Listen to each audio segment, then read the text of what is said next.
What's up, everybody, and welcome to TinkTink.org Interviews. I'm your host, Josh Wilson, here today with Cloud Imperium's President of Production and Development behind the highly anticipated Star Citizen, Mr. Eric Peterson. How are you doing today, sir? I'm good. I think I probably just need a longer title. Maybe. Well, first off, congrats on having the most successful crowdfunding campaign ever with close to $7 million. Did y'all ever expect to come anywhere close to this when y'all first set out? Josh, we didn't. And, honestly, it's hard. People have said congratulations a lot about that. But the truth of the matter is, congratulations go out to the fans. It's pretty clear by the response we've had that they've been waiting for a quality game in this genre. And it just blew us out of the water. We were hoping to break Obsidian's record of 4.1-ish and to hit 6.23 during the main portion of our campaign. Yeah, that was way beyond what we thought. Very nice. Now, you graduated with a degree in broadcast journalism. So what made you decide you wanted to get into the gaming industry, and how did you go about doing that? And did your degree in journalism help you any? All right, so yeah, that's a great question, one that I've never had before. So I did graduate with a degree in broadcast journalism, primarily sportscasting, television and stuff. They don't pay a lot at the entry levels, and so the answer to your question is, I guess like a lot of people, it's not what you know, but who you know. And I'd recruited Chris Roberts, or helped recruit him at Origin through a guy named Todd Porter when Chris was like 18 or 19 years old, and we just got to be friends. Playing ping pong and Risk and Monopoly and just, Dungeons and Dragons, just stuff you normally do. And so Chris and I had remained friends forever while he went on to start doing, Bad Blood and some of the other games. And he said, listen, would you like to come help me make Wing Commander 3 and 4? And I'm like, yeah. And so I jumped on the wagon and took a massive pay cut to get in the industry. I had to convince my wife, and she's been a trooper. And we moved down to Austin and went to work at Origin. And then a little over a year later, we started Digital Ammo together. So it's been awesome. And to answer your side question, has broadcast journalism helped? Not really until now, because now we're doing not only the game, but we're sort of setting the standard here, and we're kind of doing live theater while we're making the game. We're opening up the curtains and letting people see what goes on, and let them get to meet the team developers, and that's exciting and scary, and so far it's been amazing, and hopefully it stays that way for the duration. Very nice. So how did you initially get involved with Star Citizen?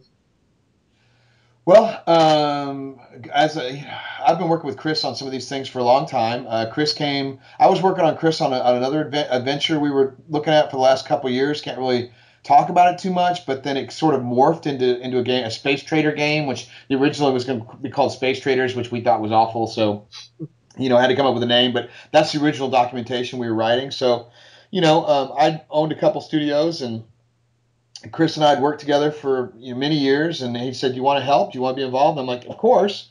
So we set out to make this demo and create this marketing campaign for Kickstarter / our own site, and so basically for the last year I've been helping him just as a friend, not knowing whether I would be involved in going forward or not. And once before it all happened, he's like, "Look, I want you on board. I want to work with people I know and trust." And I'm like, "Look, same thing." And so we decided that, yeah, we're just going to do this and hope for the best. And the best was beyond our wildest expectations.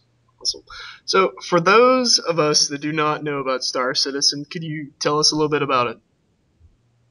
Yeah, I sure can. Well, Star Citizen is it's sort of hold on, I'm gonna have to turn my phone off here. I apologize for that. Oh, that's perfect. Star Citizen is like the iteration of all the space games we've ever done. Things like Star Lancer, all the Wing Commanders, all the way through. Well, we didn't really do Prophecy 1 through 4, or I didn't even work on the last ones, 3 and 4.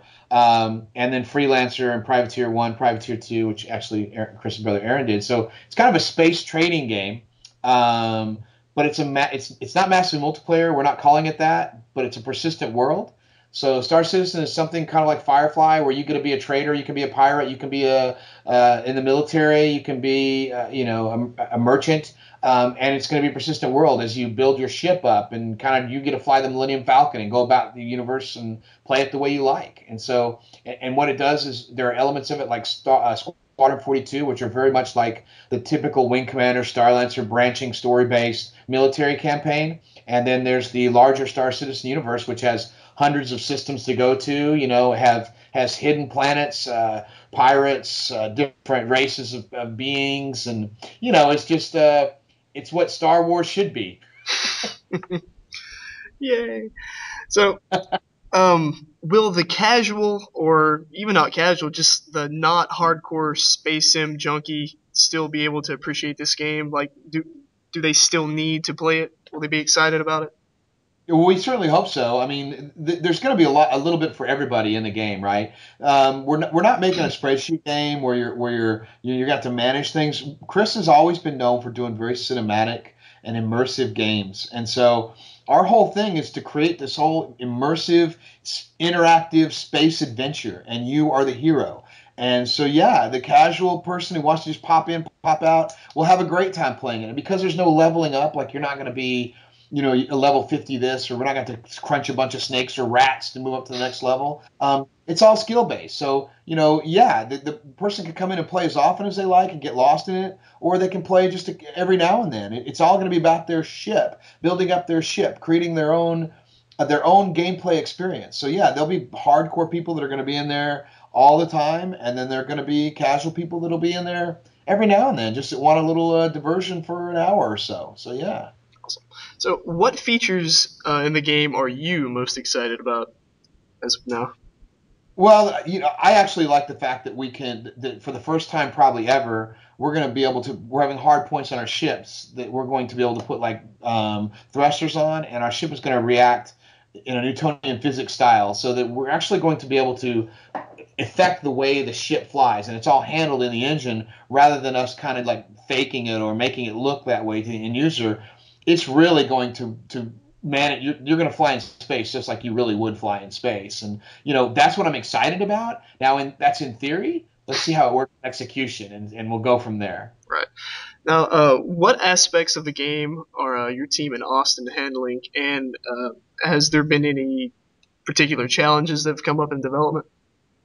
Well, no, I mean Austin right now we're going to do a silo-based approach where Austin is basically the place that all the stuff is going to be assembled, and the majority of like the Squadron 42 and missions and things of that nature will be put together. So the final game will be assembled in Austin. Los Angeles is sort of the high concept, some coding. Some of the marketing materials will be done out there, some of the HQ, and then in Montreal we're partnering with a company that you'll soon hear about in the next week or so. That's going to be doing back end, front end, planet side stuff. And so essentially the goal of this was we've made these games before.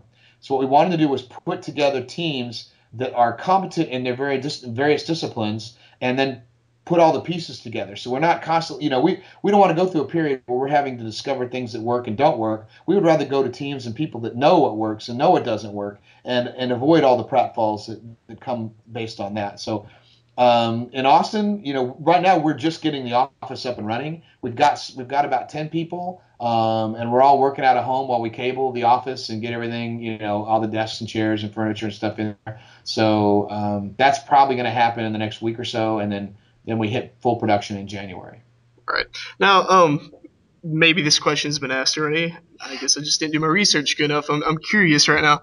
There are planets in Star Citizen. Can you land on these planets, hop out on foot? Yeah, it's going to be, but it's not going to be like you fly down through the atmosphere, at least not right away. I mean, if we do the game correctly, there'll be years of play and there'll be iterations and development.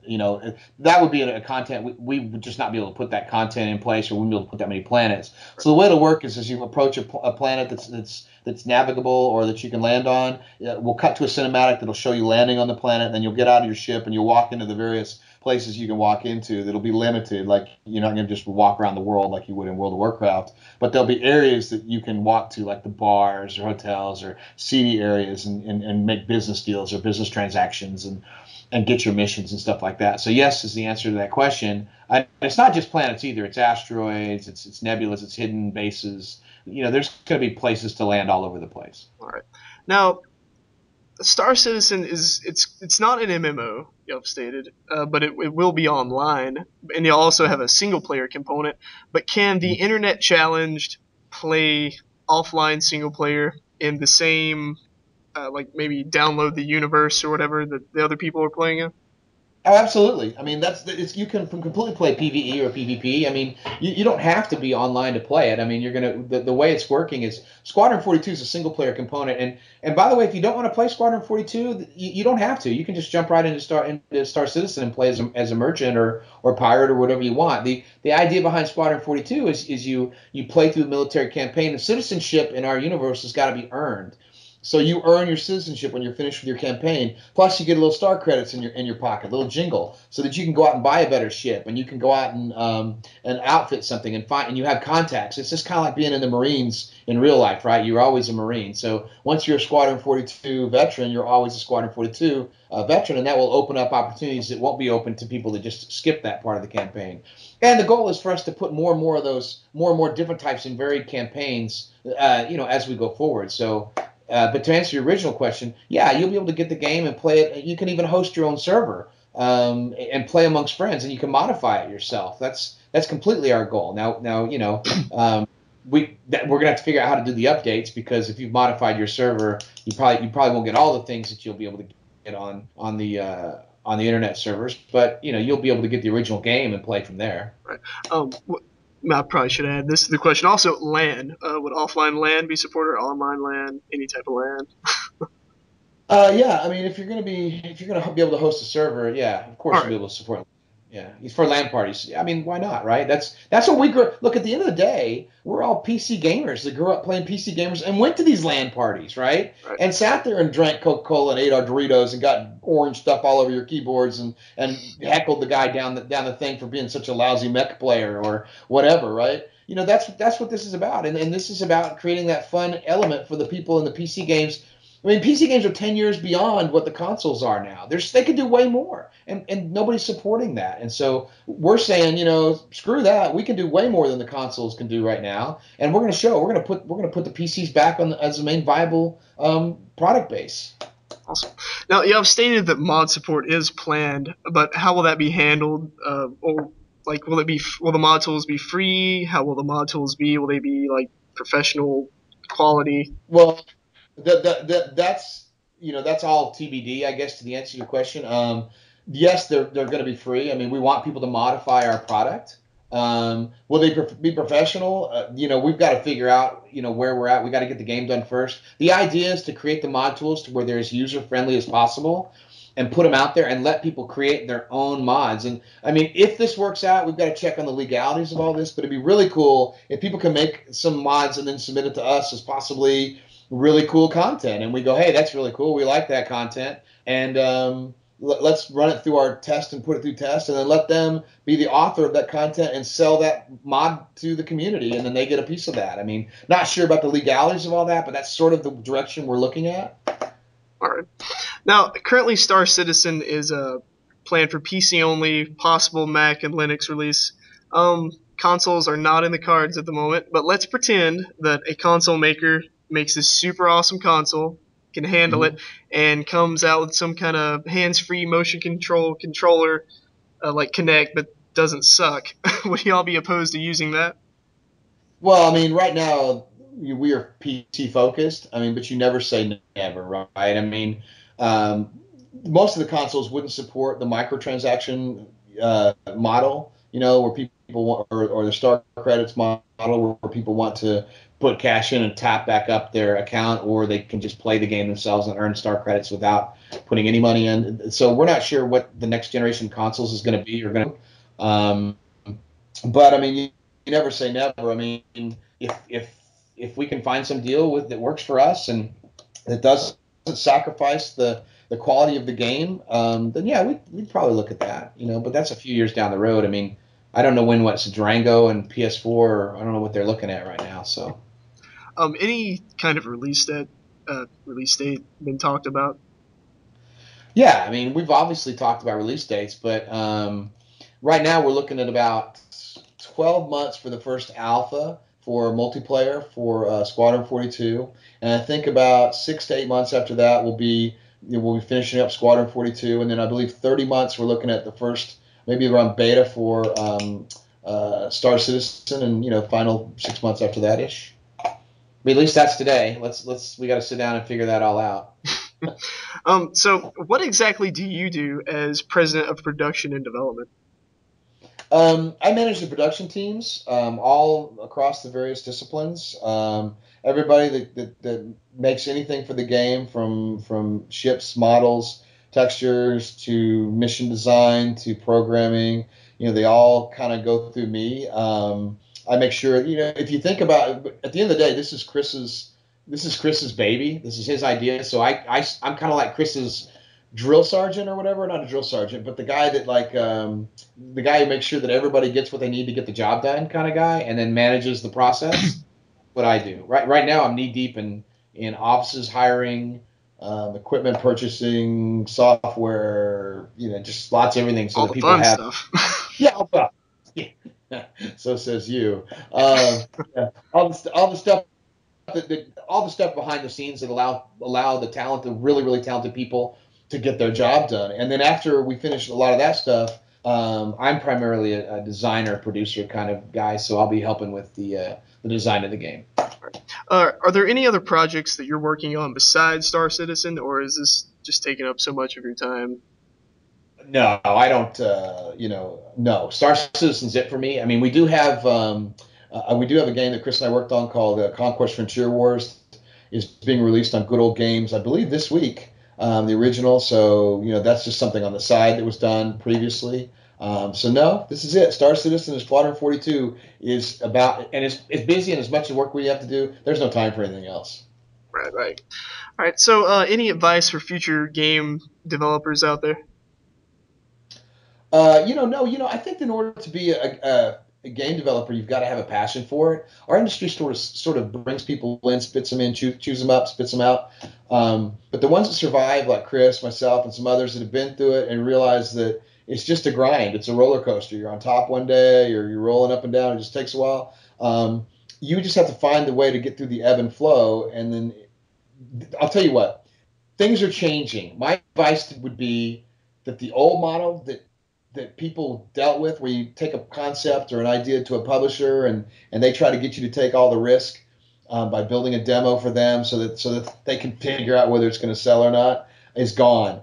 I would say any developer is just get out there, develop, learn how to code, learn how to do art, learn how to animate, read stories, learn how to write fiction, learn how to write dialogue. And then by all means just start making games. You can make tablet games now. Anything you do, the games there's so many different types of games to do, from handheld to phones to tablets to PC to console. Just get out there and do it. That's all I can say. And if you want to get in the industry, the general way to get in is either you get a degree in that field, and be prepared to work your butt off.